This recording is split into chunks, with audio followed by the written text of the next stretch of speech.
Assalamualaikum warahmatullahi wabarakatuh. Perkenalkan, nama saya Trisnawati dengan NIM 612012304045, Prodi Manajemen, kelas RA9 semester 3. Video ini dibuat untuk memenuhi syarat penilaian ujian akhir semester atau UAS mata kuliah Komunikasi Bisnis dengan dosen pengampu Muhammad Teguh Setiadi, SE, MM. Baik, di sini saya akan menjelaskan materi dari awal perkuliahan hingga UAS. Materi yang pertama yaitu komunikasi bisnis. Apa sih komunikasi bisnis? Komunikasi bisnis adalah proses pertukaran informasi, ide, atau pesan yang dilakukan dalam konteks bisnis untuk mencapai tujuan tertentu. Komunikasi ini mencangkup interaksi antara individu, kelompok, atau organisasi yang terkait dengan aktivitas bisnis seperti pemasaran dan pengambilan keputusan. Lalu ada unsur-unsur komunikasi. Yang pertama yaitu pesan, informasi yang disampaikan oleh komunikator melalui simbol-simbol. Yang kedua, pengiriman, orang yang menyampaikan pesan untuk mewujudkan motif komunikasinya. Yang ketiga, penerima, pihak yang menerima pesan menjadi faktor penting dalam keberhasilan komunikasi.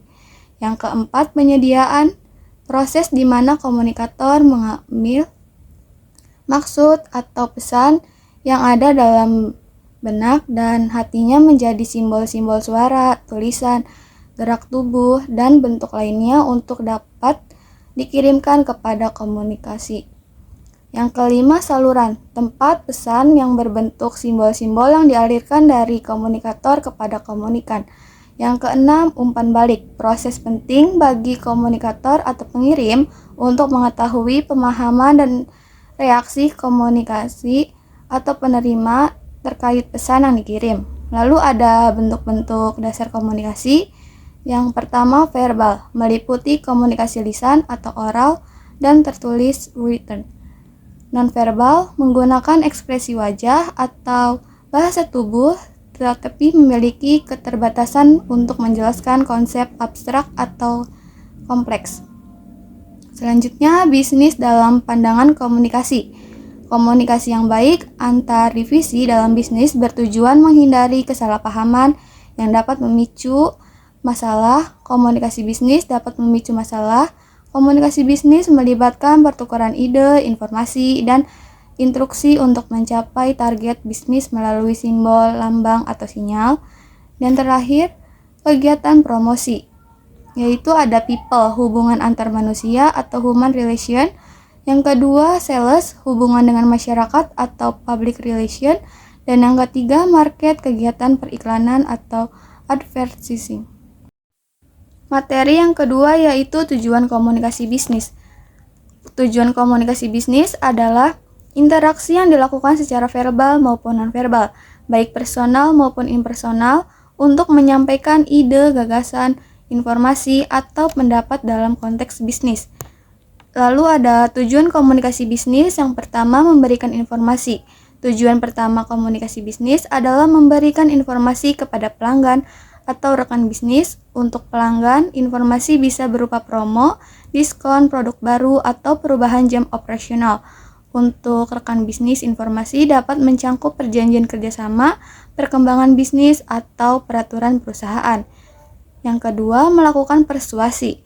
Tujuan yang kedua komunikasi bisnis adalah memberikan persuasi, yaitu mempengaruhi pihak lain agar tujuan dengan pilihan yang ditawarkan, misalnya saat konfirmasi atau negosiasi dengan pelanggan.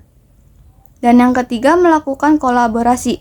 Tujuan yang terakhir adalah kolaborasi, yaitu bekerja sama dengan individu, kelompok, atau organisasi lain, misalnya melalui telepon, email, atau pesan singkat. Contohnya, pengiriman untuk memperluas jangkauan produk. Lalu ada umpan balik dan bentuknya. Umpan balik langsung, respon verbal atau nonverbal langsung dari penerima. Umpan balik tidak langsung, respon yang tidak disampaikan secara langsung oleh penerima. Umpan balik eksternal, respon yang memperhatikan saluran komunikasi dan elemen nonverbal seperti waktu. Umpan balik internal, respon yang dihasilkan oleh diri sendiri sebagai tanggapan atau pesan yang sama. Selanjutnya, kesalahpahaman komunikasi.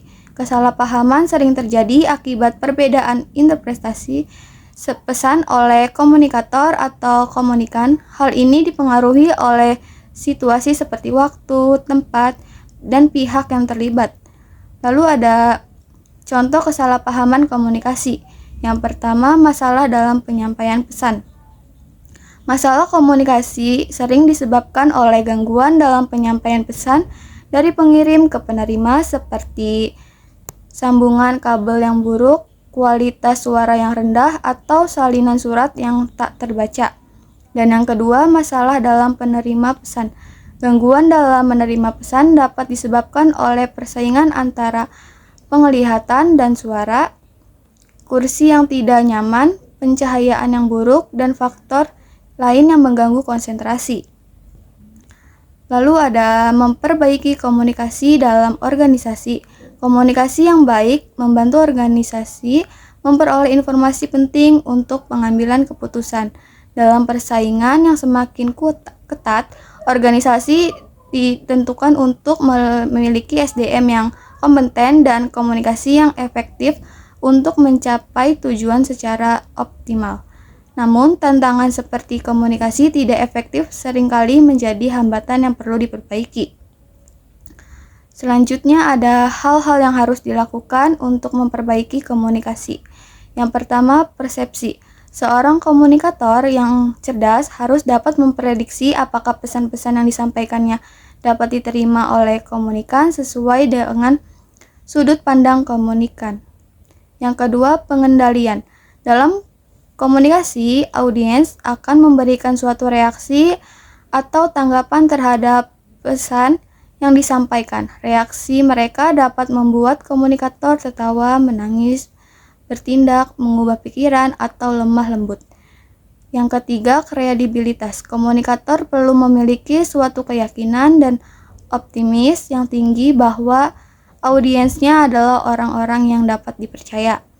Yang keempat, ketepatan. Secara umum, audiens mempunyai suatu kerangka berpikir yang jelas, perlu adanya ekspresi komunikasi yang dilakukan tepat sasaran.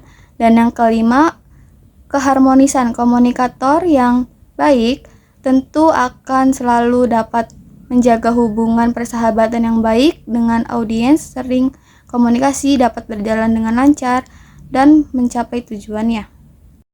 Materi yang ketiga yaitu komunikasi dalam organisasi. Komunikasi organisasi dapat didefinisikan sebagai pertunjukan dan penafsiran pesan di antara unit-unit komunikasi yang merupakan bagian dari suatu organisasi tertentu.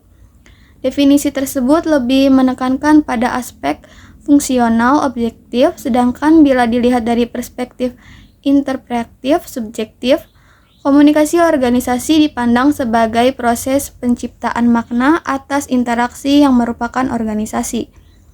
Komunikasi organisasi merupakan perilaku perorganisasian yang terjadi dan bagaimana mereka yang terlibat dalam proses itu berinteraksi dan memberi makna atas apa yang terjadi. Selanjutnya ada pola komunikasi bisnis. Yang pertama, saluran komunikasi formal. Komunikasi dari atas ke bawah, komunikasi dari bawah ke atas, komunikasi horizontal, dan komunikasi diagonal. Yang kedua, saluran komunikasi informal.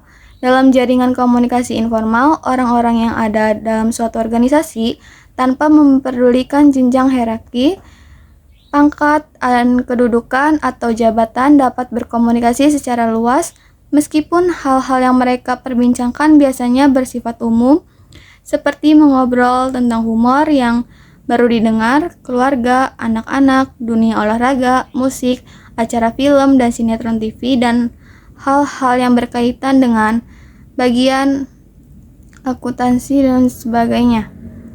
Selanjutnya ada mengelola komunikasi bisnis. Yang pertama, membangun hubungan yang baik. Membangun hubungan yang positif dengan semua pihak terkait sangat penting untuk menciptakan lingkungan kerja yang kondusif. Hubungan yang baik tidak hanya mendorong keterbukaan tetapi juga memperkuat kepercayaan, memungkinkan komunikasi yang lebih efektif dan mempercepat penyelesaian masalah. Yang kedua, menjadi pendengar aktif, mendengarkan dengan penuh perhatian, merupakan kunci utama untuk memahami kebutuhan, harapan, dan perspektif rekan bisnis atau pelanggan.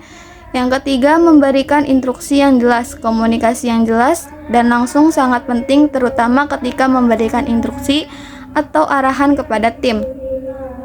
Yang keempat, kurangnya umpan balik. Tanpa adanya umpan balik yang efektif, sulit bagi pengirim untuk memastikan apakah pesan telah diterima dan dipahami dengan benar. Ketiadaan umpan balik dapat mengakibatkan asumsi yang keliru mengenai pemahaman penerima, yang pada gilirannya berpotensi menyebabkan pengambilan keputusan yang tidak tepat atau tindakan yang tidak sesuai dengan tujuan awal. Lalu ada masalah umum dalam komunikasi bisnis. Yang pertama, kurangnya kejelasan pesan. Pesan yang tidak jelas dapat menimbulkan kebingungan di antara karyawan dan kebingungan di antara pemangku kepentingan, menghambat alur kerja, dan berpotensi menyebabkan kesalahpahaman dalam pelaksanaan tugas. Kebingungan semacam ini sering terjadi ketika informasi disampaikan tanpa konteks yang memandai, sehingga penerima tidak memahami latar belakang atau tujuan dari instruksi tersebut. Yang kedua, dalam saluran komunikasi. Memanfaatkan berbagai saluran komunikasi seperti email, rapat tatap muka, platform digital, atau media sosial memungkinkan kita untuk menjangkau audiens yang lebih luas dan beragam. Yang ketiga, kurangnya umpan balik. Tanpa adanya umpan balik yang efektif, sulit bagi pengirim untuk memastikan apakah pesan telah diterima dan dipahami dengan benar. Dan yang keempat, hambatan budaya dan bahasa. Dalam perusahaan multinasional, perbedaan budaya dan bahasa menambah lapisan kompleksitas dalam komunikasi antara tim. Materi keempat yaitu jenis-jenis komunikasi. Komunikasi adalah proses penyampaian pesan dari komunikator kepada komunikan untuk menyampaikan sikap, pendapat, atau informasi baik secara langsung maupun melalui media. Lalu ada jenis-jenis komunikasi, ada 5, yaitu yang pertama berdasarkan penyampaian, yang kedua berdasarkan perilaku, yang ketiga berdasarkan kelangsungannya, keempat berdasarkan maksud tujuan, dan yang kelima berdasarkan ruang lingkup. Selanjutnya ada komunikasi berdasarkan penyampaiannya. Komunikasi verbal atau lisan, yang A langsung tatap muka tanpa jarak, yang B tidak langsung dibatasi jarak menggunakan media. Komunikasi formal berlangsung sesuai struktur organisasi, misalnya seminar. Komunikasi informal tidak teratur dalam struktur organisasi seperti desus-desus. Komunikasi berdasarkan kelangsungannya, komunikasi langsung, komunikasi tidak langsung. Lalu ada komunikasi berdasarkan maksud tujuan. Yang pertama, pidato. Penyampaian informasi atau ide secara terstruktur di depan audiens. Yang kedua, ceramah bersifat edukatif dan disampaikan oleh ahli. Yang ketiga, wawancara, komunikasi antara pewawancara dan narasumber. Keempat, diskusi adalah bentuk komunikasi yang melibatkan pertukaran ide dan pendapat antara dua orang atau lebih. Dan yang kelima, negosiasi adalah proses komunikasi yang dilakukan untuk mencapai kesepakatan antara dua pihak atau lebih dengan tujuan untuk menemukan titik temu yang saling menguntungkan bagi semua pihak yang terlibat. Lalu ada komunikasi berdasarkan ruang lingkup. Komunikasi internal terjadi dalam organisasi meliputi vertikal, horizontal, diagonal. Komunikasi eksternal terjadi antara organisasi dengan masyarakat luar meliputi promosi, pameran, corporate social responsibility atau CSR. Dari kelima yaitu komunikasi bisnis terhadap perusahaan. Komunikasi bisnis adalah proses pengiriman dan penerima pesan dalam lingkungan bisnis melibatkan pertukaran informasi, ide, atau instruksi untuk mencapai tujuan organisasi. Komunikasi ini bisa dilakukan secara personal atau non-personal menggunakan simbol atau sinyal. Lalu ada kelebihan komunikasi bisnis yang efektif. Yang pertama, meningkatkan produktivitas karyawan. Yang kedua, mendorong kolaborasi tim. Yang ketiga, meningkatkan kepercayaan dan kepuasan karyawan. Keempat, mempercepat pengambilan keputusan. Kelima, meningkatkan citra perusahaan. Yang keenam, mengurangi konflik di tempat kerja. Dan yang ketujuh, mendukung perubahan organisasi. Lalu ada kekurangan dan hambatan komunikasi bisnis. Yang pertama, miskomunikasi. Yang kedua, hambatan bahasa dan budaya. Ketiga, hambatan psikologis.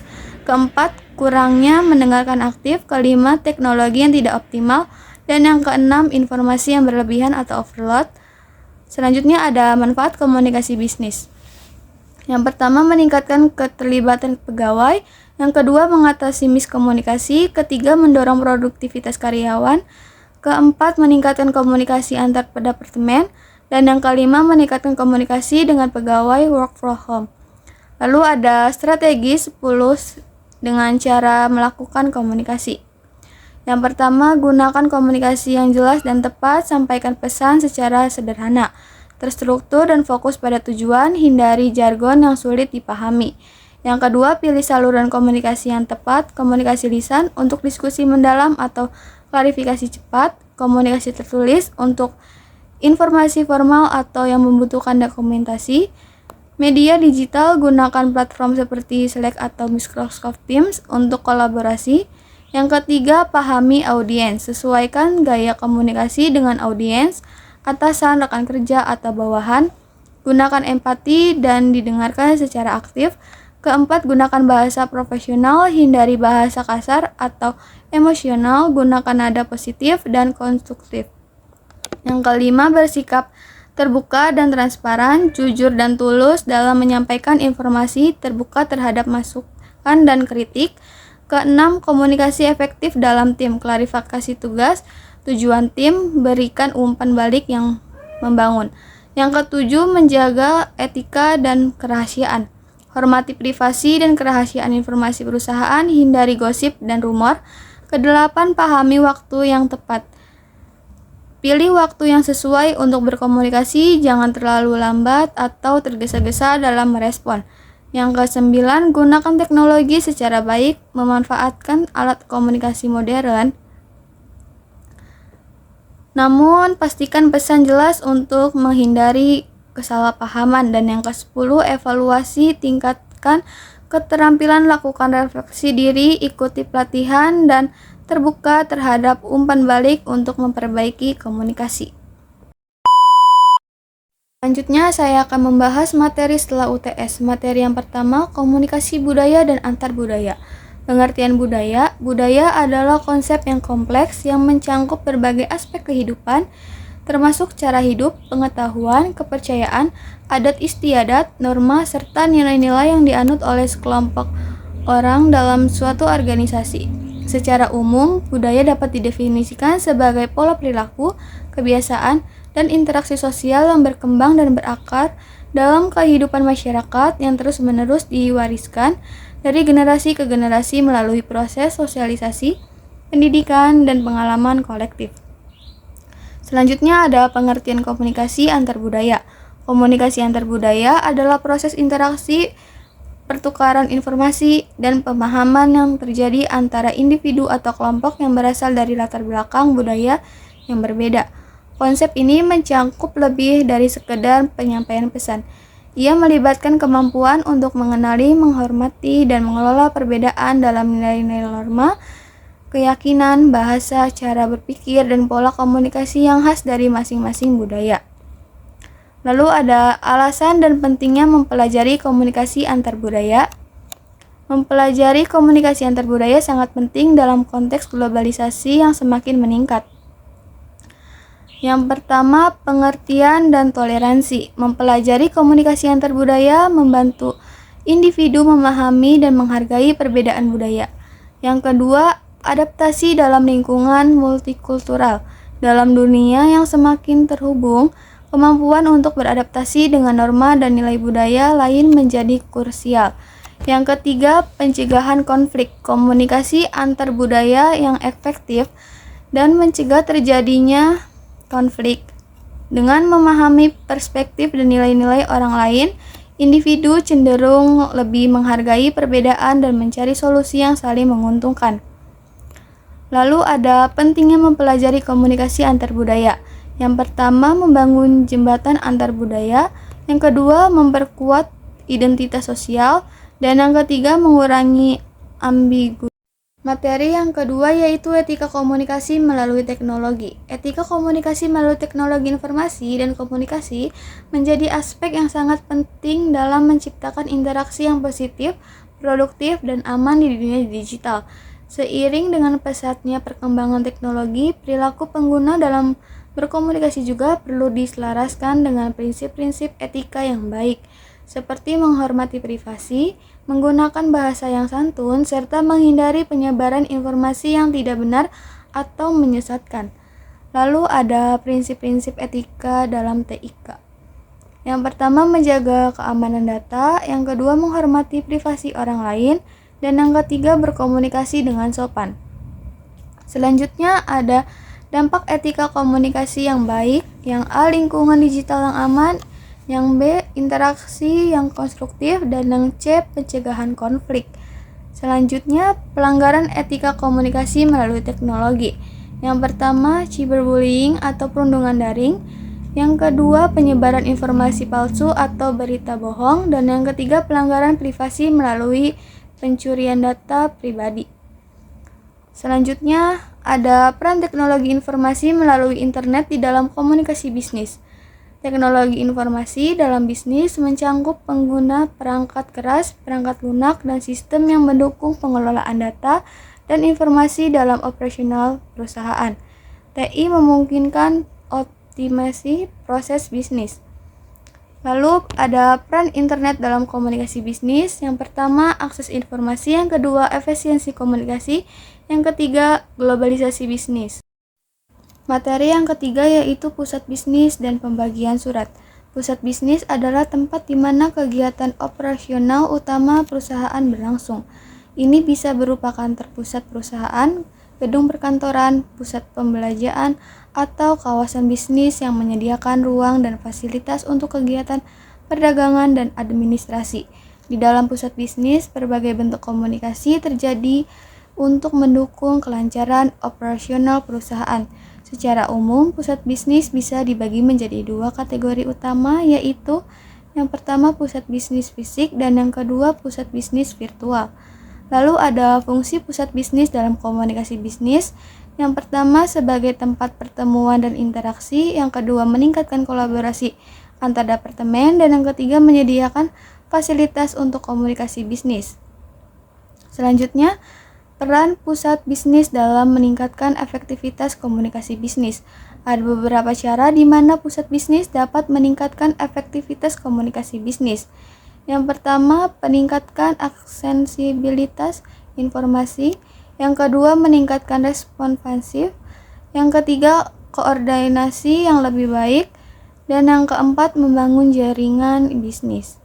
Selanjutnya ada pembagian surat. Surat dalam komunikasi bisnis adalah alat komunikasi tertulis yang digunakan oleh organisasi, instansi, atau individu untuk menyampaikan pesan atau informasi yang berkaitan dengan aktivitas bisnis.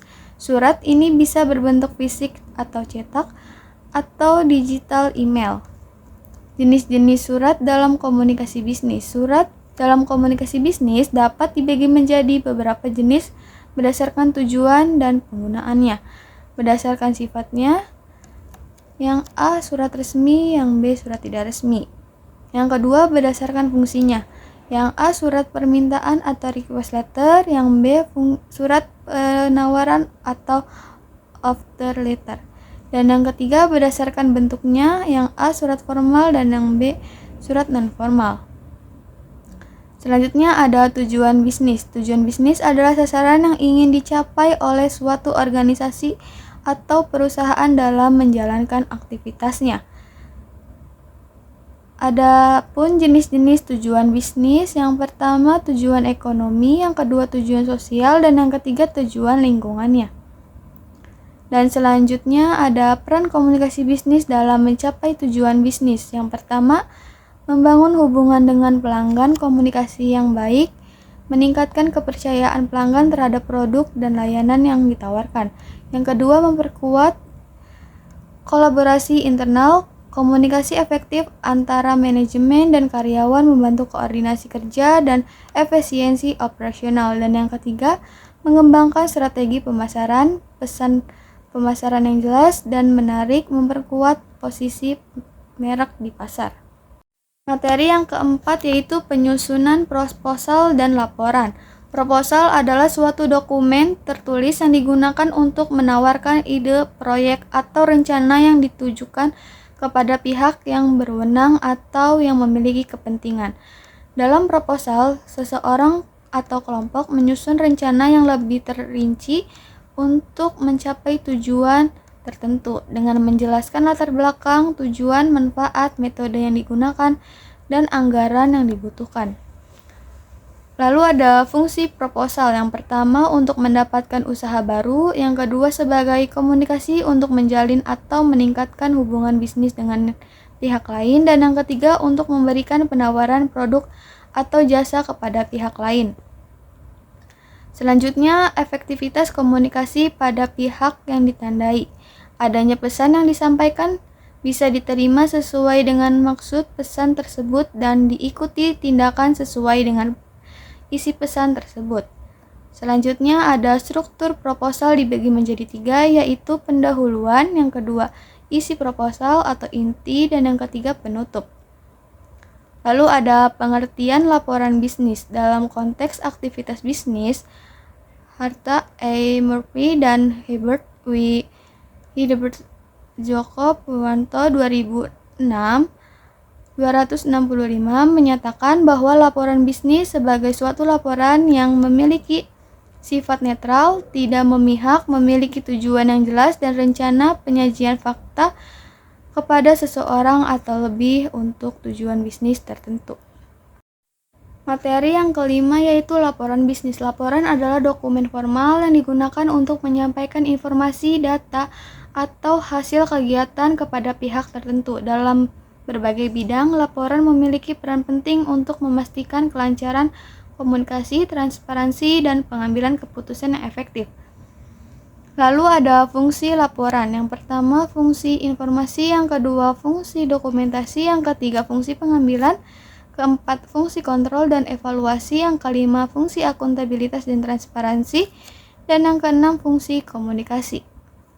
Selanjutnya ada komponen laporan bisnis. Yang pertama judul, yang kedua ringkasan eksklusif, yang ketiga pendahuluan, keempat metodologi, yang kelima hasil dan pembahasan, keenam rekomendasi, ketujuh kesimpulan, dan yang kedelapan lampiran. Selanjutnya ada sistematika laporan. Laporan sebagai media komunikasi disusun dengan sistematika tertentu agar mudah dipahami. Syarat utama dalam menyusun laporan yang baik adalah harus objektif, jelas, cermat, tepat sasaran, lengkap, tegas, dan konsisten.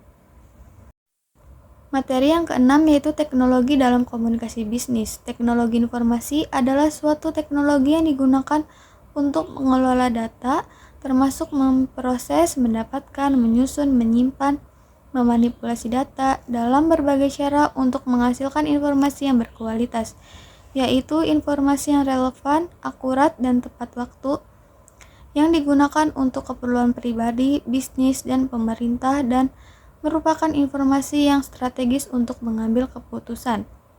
Selanjutnya ada alasan-alasan sebuah perusahaan melakukan investasi pada bidang teknologi informasi. Yang pertama, meningkatkan fleksibilitas dan tanggapan.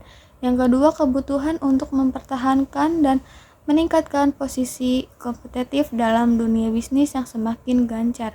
Dan yang ketiga, mengurangi biaya dan penggunaan lebih efisiensi dan konsep teknologi informasi. Ada perubahan berkenan informasi pesan sebagai revolusi informasi.